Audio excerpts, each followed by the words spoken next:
Hello and welcome to Safety Tavern's video on cold weather injury prevention. Let's jump right out of the gate and let's talk about indirect injuries. There are several things that can hurt you that are not directly a cold weather injury. When we think cold weather injury, we think things like frostbite, getting freezing cold, and those kind of things. And those are definitely cold weather injuries, but there's also some indirect ones. Things like slipping and dehydration. These are both indirect cold weather related injuries. We're going to be talking about those. First, let's look at some of the things that affect how the cold is going to affect you. Your age definitely affects how the cold is going to affect you. Your weight, how overweight are you? That's going to affect how the cold affects you. Alcohol, how much did you drink last night? How thin is your blood? Medication, this can also weigh into it. Your diet, what'd you do the night before? How much sleep did you get? Your body is a machine, and when you don't feed your machine properly, it is going to react not the way you want it to.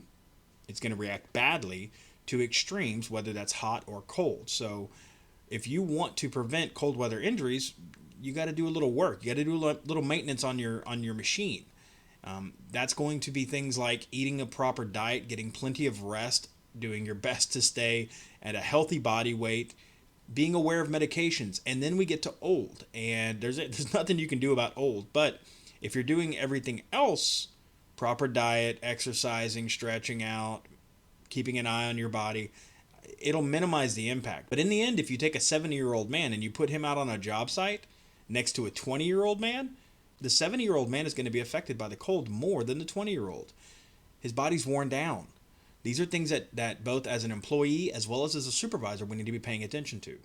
Let's take a look at slipping. I've seen it time and time again. I've gone in, I've talked to a supervisor and an employee, and I ask him, okay, so this employee fell? Yes. And I say, okay, can you show me a picture of where he was walking? Yes. And they showed me a picture of this slightly icy, slushy situation. It looks similar to this. And I say, okay, first of all, let me see his boots. And both the supervisor and the employee look at me like I'm crazy, because this is normally what boots look like. But usually whenever I ask, and not always, sometimes they have great boots, but usually when I ask an employee, let me see your boots, they look like this. It should be this, but it looks like this. It should be this, but it looks like this. The reason that I'm able to immediately guess one of the contributing factors is because employees for some reason don't seem to think that they need to keep their boots in good repair, in good serviceable condition. Understand, when you have no tread on your boots, you as an employee are saying, I don't mind slipping. And trust me, I've had boots that wore out. I wore cowboy boots half my life. And I know exactly what it feels like whenever those things start getting slick as snake poop. I know what it feels like.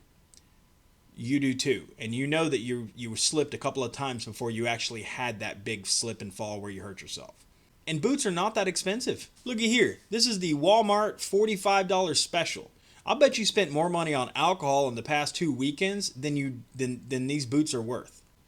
$45. Now what I typically do is I'll get boots that are at least half a size too big. That way I can stick an insole in there. Good to go. Every pair of work boots that I bought for the last 10 years, and that includes offshore, have been from Walmart. Make sure you have good insulation. Make sure you have good soles. If you need steel toes, Walmart has them. If you like more expensive boots, great, go get them. But there is no excuse for having no tread on the bottom of your boots. It's too cheap these days. It's not like we're talking about $500 pairs of boots. If that's what you have to wear, you are literally sacrificing your safety so that you can be extra, so that you can be fancy, so you can be flashy. In the end, you need a good pair of boots. And you can definitely get them. You can definitely find them for very cheap. There's no excuse for this, boys and girls. Or if you want waterproof boots, here is the $30 waterproof boots. Now, these are not steel toe, but you can definitely get them in steel toe. They'll be more expensive. Again, this is Walmart. There's no excuse for this. Boots are cheap these days. This is not the 1980s where boots were expensive. $30 for a pair of boots. They're not going to last you all that long, but it's $30, and all you need is you're going to get about 6 months of life out of this, and then you go buy another pair of boots. This isn't hard. This isn't rocket science right here. This is very basic. Your feet need to have something wrapped around them, and you might as well make it something that's going to protect you from slipping. Take care of yourself. Take care of your boots. The next question I ask is, how were they walking? And everyone, when I first ask this question, everyone looks at me like I'm crazy. And I say, well, how were they walking? And I have the employees stand up if they can stand up. I have the employee stand up and show me exactly how they walked. And I said, okay, is there any animal on the face of this planet that has made it an art of walking in ice and snow? And the person looks at me, and right now they're usually feeling like I'm attacking them, and I'm not. What I'm doing is I'm recalling their training. Because if I'm asking these questions, that means either me or one of my other safeties have trained them. That means I know that they were told to walk like a penguin. That's right, a penguin. And how does a penguin walk? If you're not sure, go ahead and ask a kid. Because every kid will show you the penguin walk. And that is how you need to walk in slippery conditions. Not just cold weather whenever there's a possibility of having ice and snow. This is also how you walk in mud. Yet time and time again, I'll have somebody tell me they slipped in the mud. Because we got some job site mud that is slippery as... well, it's slippery. And again, the first question I ask is, let me see your boots. And then it's, how were you walking? Between these two things, between boot soles and how were you walking, I could have prevented the mass majority of those slips. We could have. As a company, as an employee, as a family, we could have prevented this injury. We did not have to have this injury. Next thing I look at is, what did the GC do? What did the employer do? Right. Because we have to do something as GCs and employers. If we know that there's a slippery condition out there, we've got to do something about it. What did the GC do? And if the GC did nothing, I immediately look over to the employer, which is usually my supervisor, and I say, what did you do to prevent this injury? Well, I told him, be careful. Cool. You think that's enough? You think it's enough to just say be careful? Do you think the law says that all you have to do is tell them be careful? If you have ice, if you know that you have slippery conditions out there, you have to do something about it, supervisor. Do not do this. Do not pull out a propane-powered torch and just start burning everything in sight. This is insanity. But you can definitely get an icebreaker. And this is one of those things where, now I'm in the South down here in Texas, but a lot of companies up north, y'all have figured it out. And it's time that the companies that are down here in the South that don't have to deal with ice all that much, it's time they start figuring it out too. This whole thing about, well, I told them to be careful. No, what'd you do? Did you do anything to prevent this injury? And that's where things like, yes, we de-ice at least once a week. We also send out individual crews every morning to look for any slippery conditions, and we break them up as much as we can. That would be a GC perspective. From an employer perspective, yes, I walked every single inch of where I expected my guys to go before they showed up, just to make sure that every place I expected them to go, it was free from slippery conditions. I know how icy it gets. That's why I showed up 30 minutes early just to walk the job, to make sure that every place my guys were going to go was safe. As well as I have all these other things. And we'll talk about those when we get into the OSHA investigation portion of this injury. But that's what we're going to look for as a safety, as a community, because you have a responsibility, supervisors, employees. If your supervisor tells you you were to walk on this one path, walk on that one path, unless it's unsafe. Walk on that one path. If that is what the supervisor has said, you will walk from here to there to go use it, even if it takes an extra 5 minutes to walk that. So I just did this shortcut and jumped over this one fence. You're literally violating OSHA. You, employee, are violating OSHA. You are disobeying your supervisor. You're violating OSHA, and you're creating an unsafe situation that could end up hurting you. The next indirect injury we're going to talk about is dehydration. Yes, dehydration is absolutely still a thing in the winter. There have been back and forth studies on what the percentage is, but up to 40% of the body's thirst sensation is dampened. It means taken away by the cold weather. That means you're actually really, really thirsty, and your body has just decided not to tell you. So make sure you're hydrating. Again, here's the P chart. Check the P chart. Coffee is not what we want. Gatorade is not what we want. Coca-Cola is not what we want. Monster is not what we want. We want water. We want water, water, water, water, water. For a deeper dive on this, feel free to go look at the heat injury prevention video. That will lay out a little bit more of that. But just understand, drinking 5 cups of coffee is going to dehydrate you. Drinking one Gatorade is going to dehydrate you. But it's got electrolytes. Great. You know that your body existed, our bodies, whether you believe in evolution or you believe in creation, our bodies have existed for a very long time without Gatorade, right? We were able to do some amazing things and crawl up out of the caves and do all kinds of wild stuff without Gatorade. But now all of a sudden we need Gatorade? No.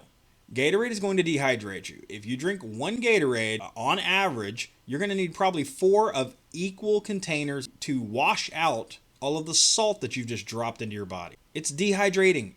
These are all going to dehydrate you. You need water. Make sure you're drinking plenty of water. Now we're going to get into the direct cold weather injuries. The previous ones, they were indirect. Did the cold contribute to it? Yes, but did the cold directly cause it? No. The ones we're looking at now, these are cold weather specific injuries. The first stage of cold weather injury is called hypothermia, and it's when your body drops below 95 degrees. And when this happens, you're going to have symptoms, things like shivering, confusion, some slow, slurred speech where the person's just talking slower than they normally do. You're going to have exhaustion. You're just tired, man. You just can't, man, it's just tired. Poor balance and stumbling, which is always wonderful to have whenever you're in an icy condition, right? And then we have drowsiness. These are all symptoms of hypothermia. Now, pay attention down here. It is a medical emergency if you're shivering because you're so cold and then all of a sudden you're okay. Now, if that happens when you hop into the truck and you turn on the heat, okay, it's supposed to, but it shouldn't stop that fast. It should take a while for those quakes to die down because it's going to take a while for the heat to get into your bones. But if you're out there in the cold and all of a sudden you just stop shivering, oh, I'm good now. No, you're not. You've reached a medical emergency where your body has given up giving you symptoms. You've reached medical emergency. That is, immediately call 911, get them moving, and get yourself into a warm area. Immediately. Now let's say you ignore. What you're going to start moving into is something called frost nip.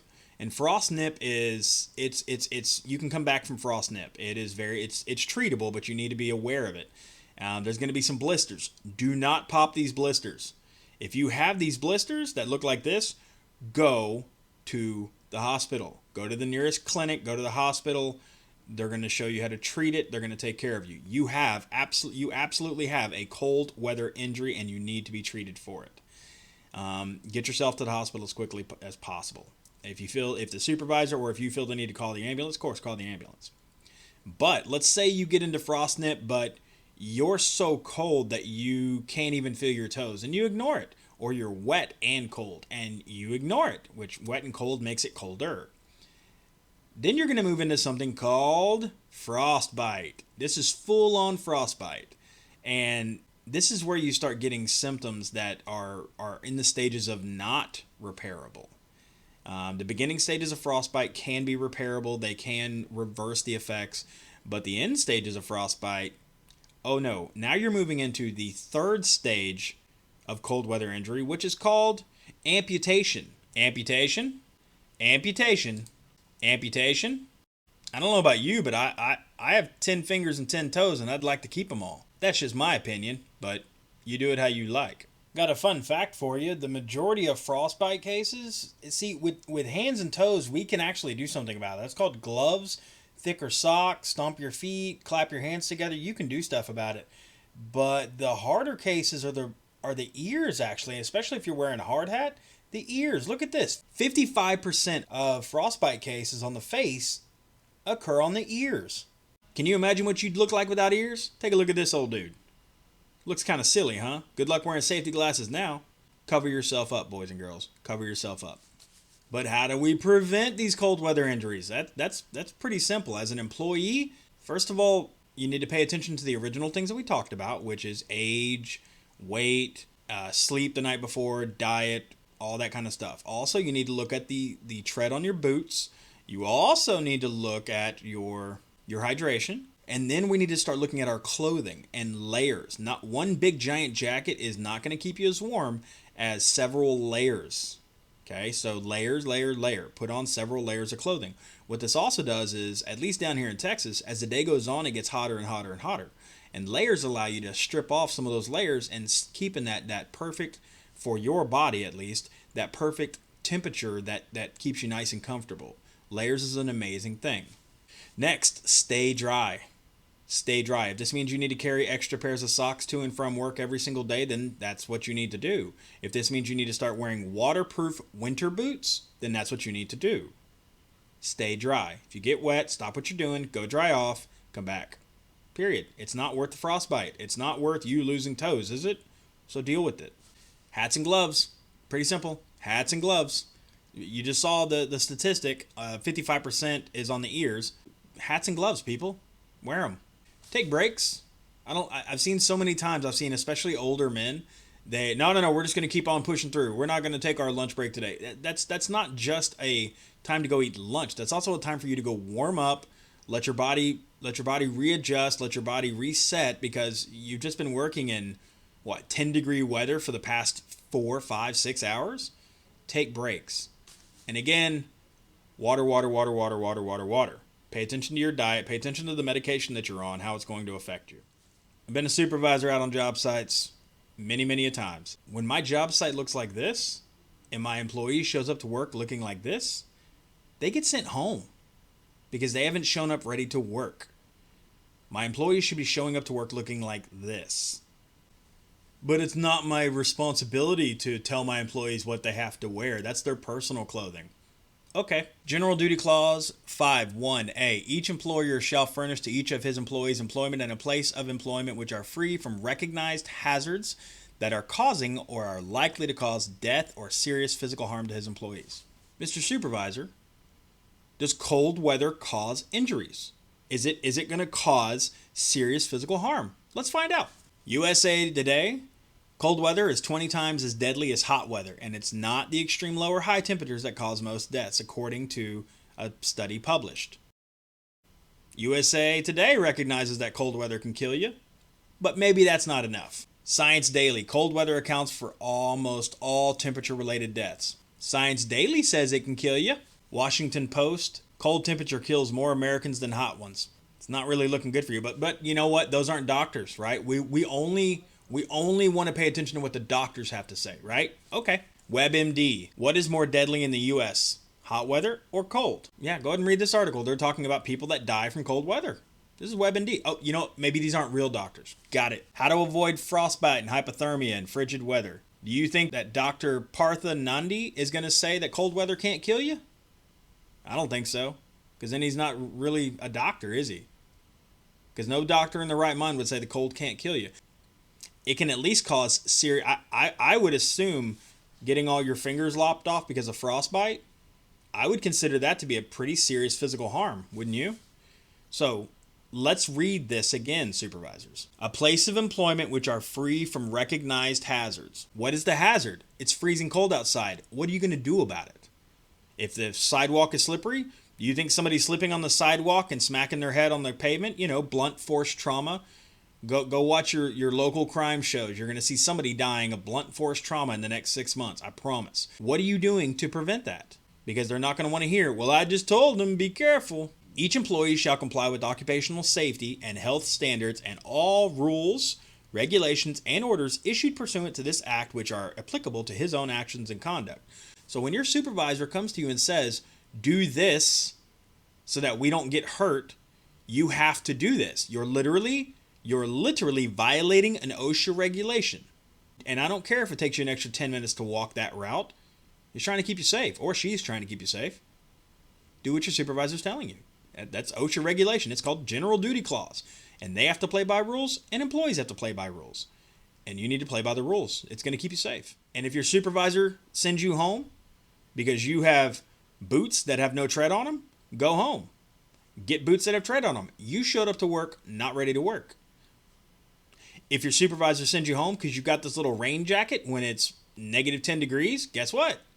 You didn't show up ready to work. Go home and get the right clothing. 1926-95 Delta 4. The employer is not required to pay for everyday clothing such as long sleeves, shirts, long pants, street shoes, and normal work boots, or ordinary clothing, skin creams, or other items used solely for protection from weather, such as winter coats, jackets, gloves, parkas, rubber boots, hats, raincoats, ordinary sunglasses, and sunscreen. I know it's negative 10 degrees. I know it's negative 20 degrees. But that's your job. Like, you agreed to work in these conditions, right? You have to pay for your own PPE when it comes to the weather. Do you understand this? This is ordinary clothing used solely from protection of weather. There are people that live in Montana and that's ordinary conditions for them. There are people that are living in Alaska. Those are ordinary conditions for them. How long have you been alive? You've seen cold winters before. This is a normal thing that happens every single year. Some winters are a little colder than others, but this is normal for that area. Pay attention to what you're doing. Pay attention to how you're dressing. Supervisors, look at your employees. If they are not ready for work, you've got the backing from OSHA to send them home. Take a picture of them, of course, because in today's world, everybody likes to sue everybody for everything else. Take a picture of him. That's why I sent the dude home. He wasn't ready for work. And if he keeps showing up not ready for work, guess what? You need a new employee. And if you're the employee that keeps doing these stuff, well, I just can't afford. All right. Well, what else is in your life that you have been blowing money on? Because I'll bet you I can pull out some things like all those Monster energy drinks that you're drinking. Going out to dinner last night, taking the girls out to the bar, taking the boys out to the bar. That fantasy football league you're playing in that you got to pay money for. I'd be willing to bet that I could look at your life and we can pick apart some things that you can throw away and buy some clothing that's going to protect your life. Perfect situation. The supervisor's doing everything they can do. Employees doing everything they can do. And we walk away with nobody getting hurt from slipping on the ice, being dehydrated, or cold weather injuries. That's the goal. Let's get through this job without anybody getting hurt, and we can achieve that. But it takes a perfectly oiled and hydrated machine. It takes everybody working together. That's what it takes. Let's say that we've ignored everything either as an employee or as a supervisor, and we have that cold weather related fatality. I covered this pretty deeply on the heat injury prevention video, but I'm going to do a real quick recap. First of all, the cops show up, they shut everything down, then OSHA ends up showing up. All the employees look around like, oh, we can't believe this happened, this is so surprising. Then OSHA actually performs their investigation. They want to see all of your company manuals. They want to see all of your training materials. They want to see your training logs that are signed. And they don't want to see something from 10 years ago. They want to see something this year where this employee signed saying that he understands everything about cold weather injury. And it better not just be a single training log. There better be some actual information.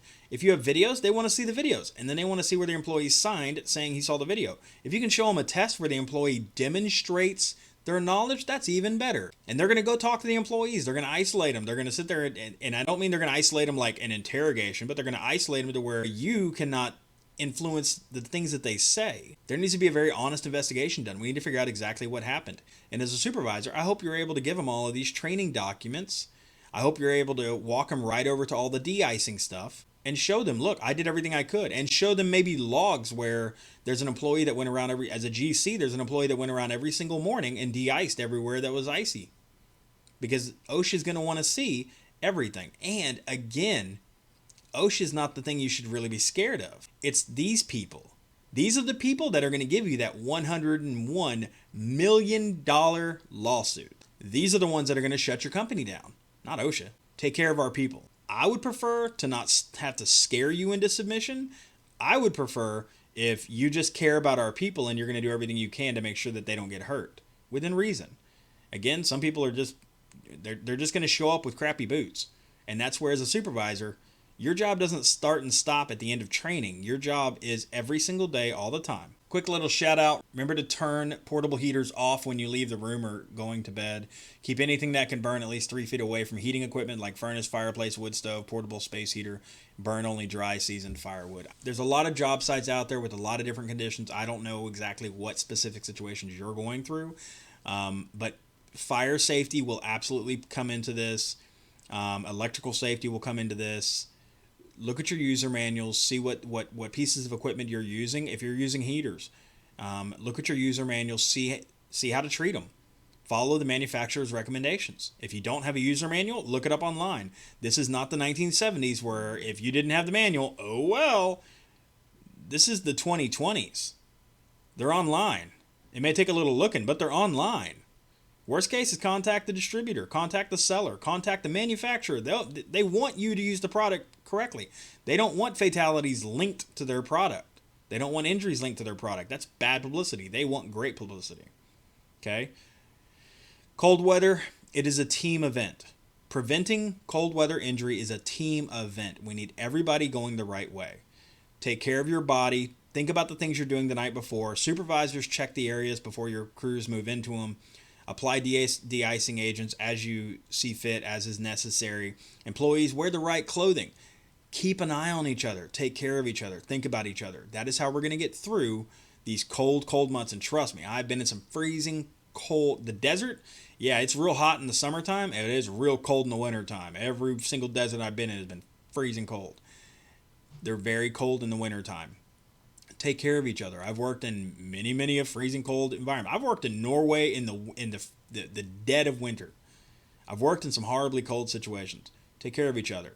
Breaks. Plan your shifts. Plan the shift out. Okay, we're going to work for an hour. We're going to take a 10-minute break to go warm up. Okay, where are we going to warm up? I don't know. Oh, okay. Maybe we need to have a heater somewhere. Maybe we need to bring one of the vehicles. Get a company magnet on the side of it if the GC wants that. Bring that company vehicle on site. That way we all have a place where, you know what, every 20 minutes I want one of our people on our crew is going to be going to that truck for 10 minutes to warm back up. That's how you take care of your people. Get you one of these tents, these academy little tent things, these standing tents. Make you a warm up zone. Mandatory breaks. These are all additional measures that as the temperature gets colder and colder, you need to be paying attention to. Here's some additional literature. This is protecting workers from cold stress. This is the OSHA quick card. You can call this number down here and you can get these quick cards sent out to you, or you can just screen capture right here. It'll be up long enough for you to screen capture. Again, if it is a recognized thing that can cause death or serious bodily harm, you as a supervisor have to do something about it, period. Again, we have hypothermia. They've removed the frost nip injury stage, but it's frost nip and then frostbite. Trench foot, that's immersion foot. That can happen in temperatures as warm as 60 degrees, so pay attention to that. Train you on cold stress hazards and prevention. Provide engineering controls, maybe heaters. Gradually introduce workers. This is another one. This is letting your people get acclimatized or letting them get adjusted to the temperatures that they're working in. And the way you do this is, especially if it's a guy who's he's 18 years old, straight out of high school. Okay, he's only allowed to work for 4 hours a day for the first week, for the first 2 weeks, for the first month. You slowly get him introduced to working for 8 to 12 hours straight in these freezing cold environments. That's an engineering control, and you can absolutely do that. You absolutely can limit their hours. Another way to do it is, okay, you're going to work outside for 2 hours, and then you're going to work inside for 2 hours. Outside for 2 hours, inside for 2 hours. That's another way.